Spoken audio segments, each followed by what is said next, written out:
So blending is, it's one of those things that's sort of thrown about, you know, terminology-wise with fragrance. And people talk about it a lot, but people don't really know what it means. But, right, so here's a really good analogy of kind of what blending is. So you know you're at primary school, right? And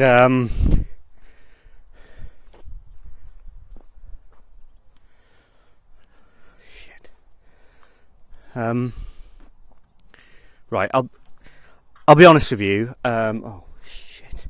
Right, so I'm here right now. I'm here. Can you see me? I'm here, right? And what this is basically I've nabbed this. I've nabbed this intro off of Bradley, Triple Ink, right? He did a video a little while ago, and he what he does, he comes down this path, right, and it's really cool because you can hear him but you can't see him, and then he's there, right, because he's got the microphone. And I thought, you know, like, because he does videos that are I'd say influenced by me, right, and I thought, right, well, he, you know, sometimes like he likes my stuff. If he sees something that I've done that he likes, he sort of pays homage to it. And I thought, right, well, I'll do the same thing. I saw that. I saw the intro with him walking up. I thought, right, well, I'll pay homage to it and I'll do it. But I've greatly underestimated the length of this introduction. I should be at the camera by now. I should be like, I'm not in focus now. I should be at the and in. Oh, fuck.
So, no, right. So you're in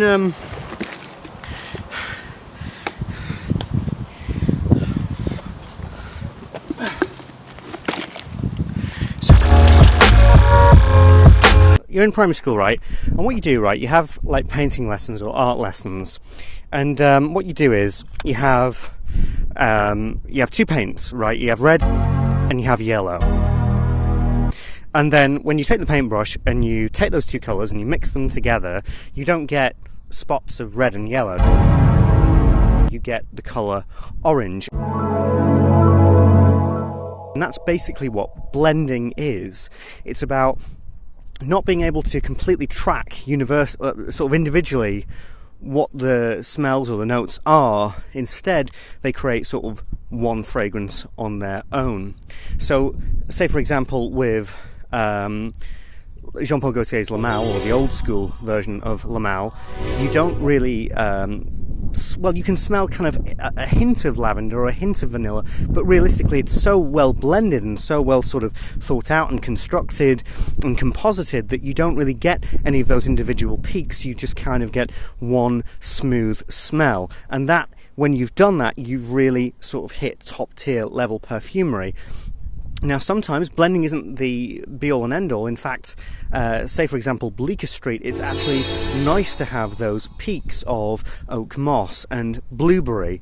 So blending isn't necessarily something that is required. In fact, it can be an artistic choice not to use it fully. But if you can do it, and you can do it successfully, you've done very, very well.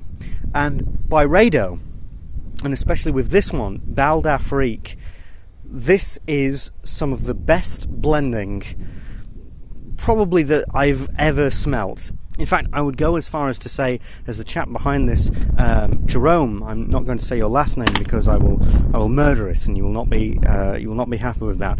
But Jerome has he's definitely an artist, but he's more like a mathematician. There is scientific integrity. There is a sort of a mathematical, compacted perfectionism within the way that he has constructed this. But again, I will get more into that within the scent. There's themes going on here. There is a repetition in what I am seeing. In the scent, I believe that that Jerome and Byredo, the way that they tackle fragrance is almost like a science, truly like a potion, like a math, like chemistry. There is a very sort of black and white way of going about it, which there is nothing wrong with that. In fact, within the Byredo fragrances, there truly is something so pristine and a true air of perfectionism within them. And that sort of goes along with the theme of the bottles and the box. There's literally a black and white look. Everything has symmetry. Everything is sort of perfectly where it should be. And the bottles as well, the attention to detail with the cap, there's a little bee there. Underneath you can see Byredo. There's a lot of attention to detail. There's a lot of discipline in this brand. That is the vibe and the theme that I get. There is a strictness within everything that is going on, which I do like. I enjoy my out there and wacky and wild fragrances as much as the next chap.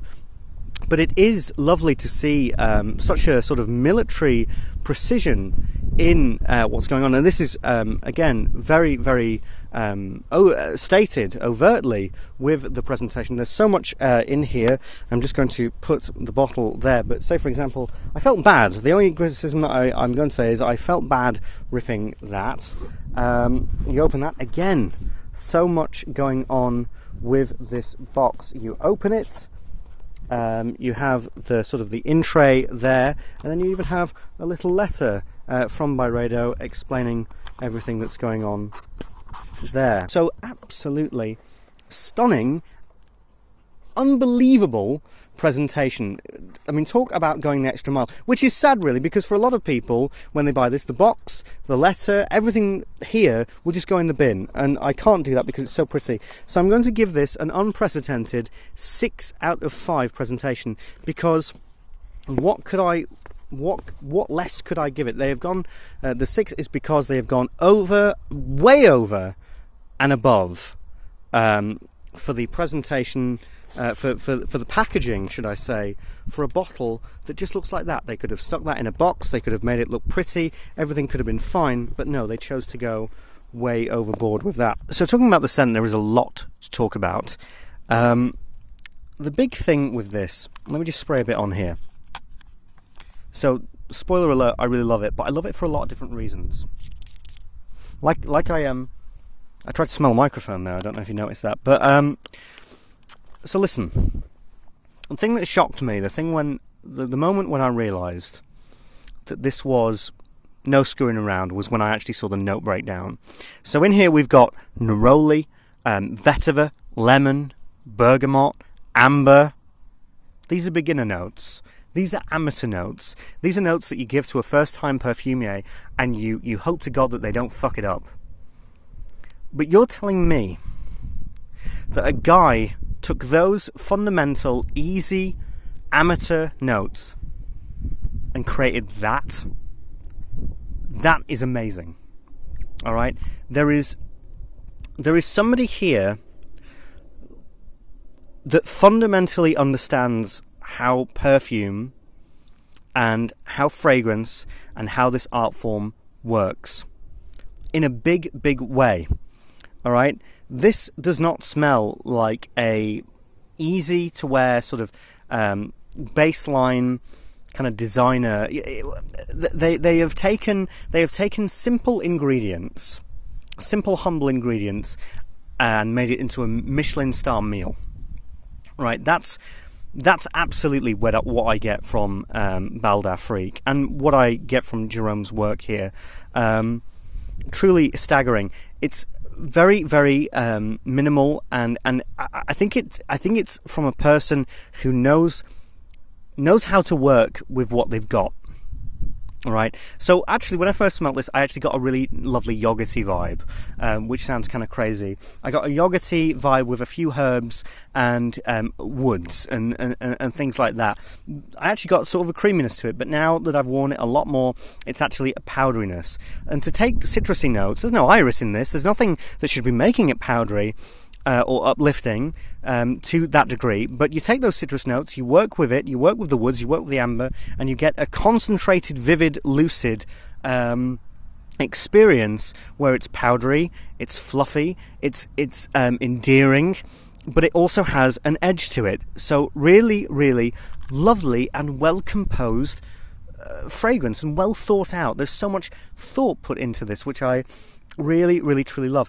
And the biggest compliment that I could give to this fragrance is this doesn't smell like vetiver or bergamot or citruses or woods or flowers or anything like that.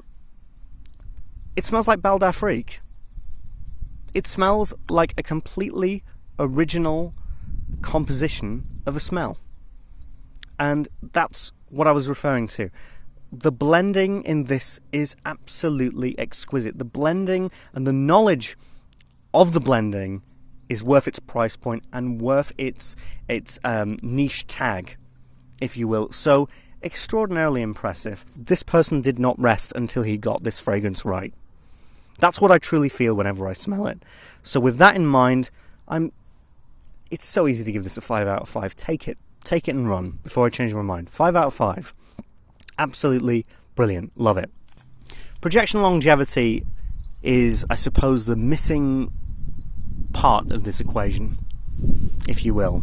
It's the thing that does lack it. And hey, I said in my top 10 summer, which I released earlier today, I'm totally cool about that. But to try to, I mean, personally, as George, I'm fine with that. But for you, and you want something long lasting, and you want something that goes out like a beast, I'm going to just kind of give you the objective rundown.